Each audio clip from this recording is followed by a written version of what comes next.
We constantly hear about the political leaders and the freedom fighters of history, but what about the clandestine laboratories? The brilliant minds that literally built a modern medical superpower from the ground up. Today, we're diving into this explainer to uncover the architects of healing, the rebel scientists who fought colonial rule not with guns, but with chemical flasks and clinical formulas. 50%. Just let that sink in for a second.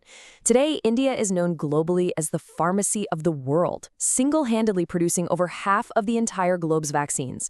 By pumping out low-cost generic drugs, this massive, highly advanced industry is saving millions of lives every single year. Seriously, if you walk into a pharmacy anywhere on Earth, there is a staggering chance the generic medication you're handed originated right from this very ecosystem. The whole world relies on it. But if we rewind the clock back to the 1890s, the picture was terrifyingly different. I mean, India was entirely dependent on foreign powers for even the most basic things. We're talking simple antiseptics and fever pills. Imagine a massive outbreak of cholera or malaria back then. The local population was completely at the mercy of imported British supply chains. To go from that level of complete vulnerability to an absolute industrial titan is, well, it's an unbelievable leap. So, how exactly did that happen? Well, this incredible transformation was built on 4 foundational pillars. We're going to look at building factories, establishing education, affordable medicine, and finally, botanical wisdom. Let's jump right into our first pillar, building factories, and the industrial foundation laid by Acharya P. Our story kicks off in 1892 in a modest, rented house in Kolkata. Acharya P. was a visionary chemist who looked around and saw a totally broken system. British companies were importing almost all the packaged medicines into India and selling them at these huge, simply unaffordable markups. So what did he do? He took matters into his own hands. He literally started boiling sulfuric acid right out of his kitchen. I mean, think about that. Launching an industrial rebellion with highly reactive, volatile chemicals just a few feet from where you make your dinner. Absolutely wild. And get this, he did all of this with a meager capital of just 700 rupees. Using locally sourced scrap materials, he began formulating complex compounds, things like mercurous nitrite and high-grade pharmaceutical syrups. Where everyone else saw discarded junk, he saw the building blocks of an empire. He wasn't just doing fun science experiments on the weekend. He was quite literally building a chemical industry from scratch inside his own home. Ray's drive came from a deeply held, unshakable belief. Political freedom was completely meaningless without economic self-reliance. He knew deep down that true independence required breaking this total reliance on imported British chemicals. After all, you can't exactly be a free nation if you can't even produce your own basic medicines to keep your citizens alive, right? By 1901, that little kitchen experiment had evolved into Bengal Chemical and Pharmaceutical Works, which was India's very first modern chemical enterprise. When the Swadeshi movement launched, which was aimed at boycotting British goods, Ray's factories proved beyond a shadow of a doubt that Indians could manufacture superior alternatives right at home. He even funded nationalist causes with his profits and safely sheltered freedom fighters right inside his labs. So he didn't just invent chemical compounds, the guy ignited an industrial revolution. Okay, moving on to Section 2, establishing education and the relentless academic crusade of Professor M.L. Schroff.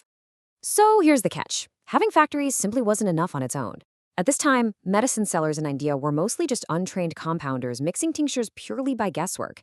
And let's be real, if the person mixing your medicine is just guessing the measurements, the factory's quality control means absolutely nothing.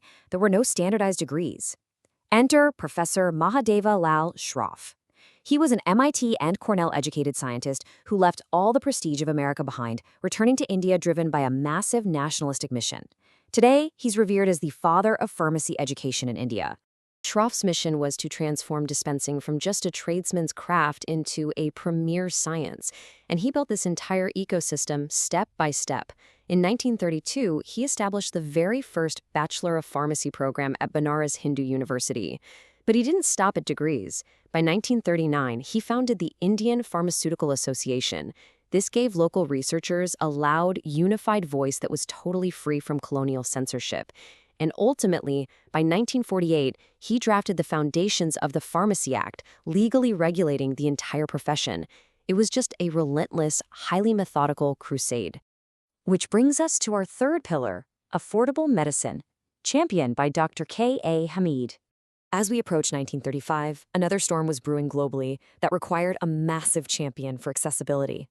Dr. Hamied was a young, brilliant chemist with a PhD from Berlin who returned home completely inspired by Gandhi's call for national independence.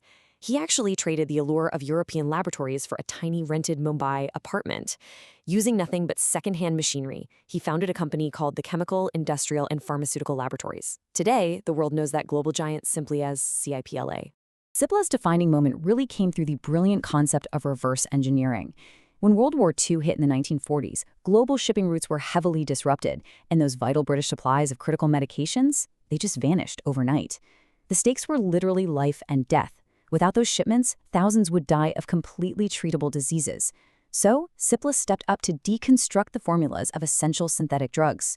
They reverse-engineered and began manufacturing life-saving treatments for malaria, pain, and bacterial infections at a mere fraction of Western prices. This unprecedented undertaking was driven by Dr. Hamied's foundational vision. Health is a human right, not a luxury monopoly. This wasn't just a business to him. It was a desperate mission to keep hospitals running during wartime.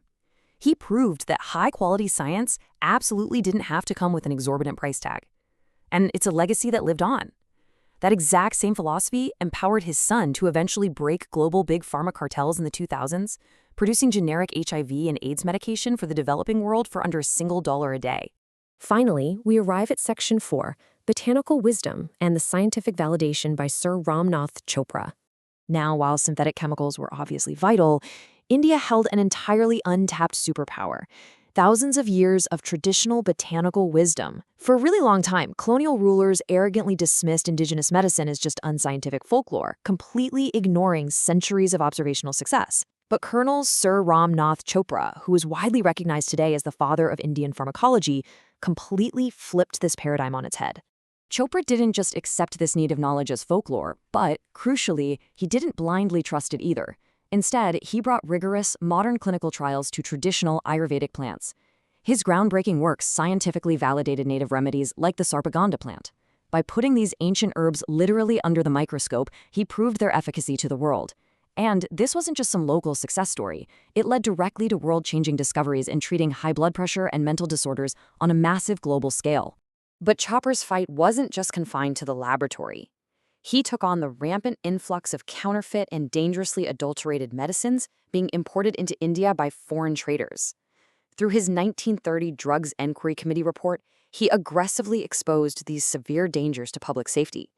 This relentless crusade directly shaped the Drugs and Cosmetics Act of 1940, establishing the very bedrock of India's modern medical safety regulations that are actually still foundational today. You know, when we celebrate India's rise and independence, we so often focus entirely on the politicians giving fiery speeches or the soldiers on the front lines. But we really must remember these alchemists in Khadi. These scientists didn't just mix chemicals in a lab. They quite literally engineered a self-reliant nation from the ground up when it mattered the absolute most. If you look at this summary, these 4 pillars fit perfectly together to create a robust, self-sustaining system. P.C. Ray built the factories for manufacturing, M.L. Schroff built the academic institutions for education, K.A. Hamied fought for affordability and wartime accessibility, and R.N. Chopra unlocked native remedies and secured vital regulation. Each visionary stepped up to fill a totally critical gap, securing the nation's medical independence. I want to leave you with this final thought. Of all these incredible architects of healing, Ray, Schroff, Hamied, or Chopra, whose contribution actually stands out the most to you?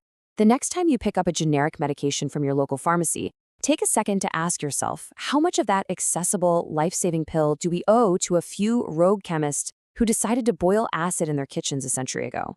Thanks for hanging out with me on this explainer. See you next time.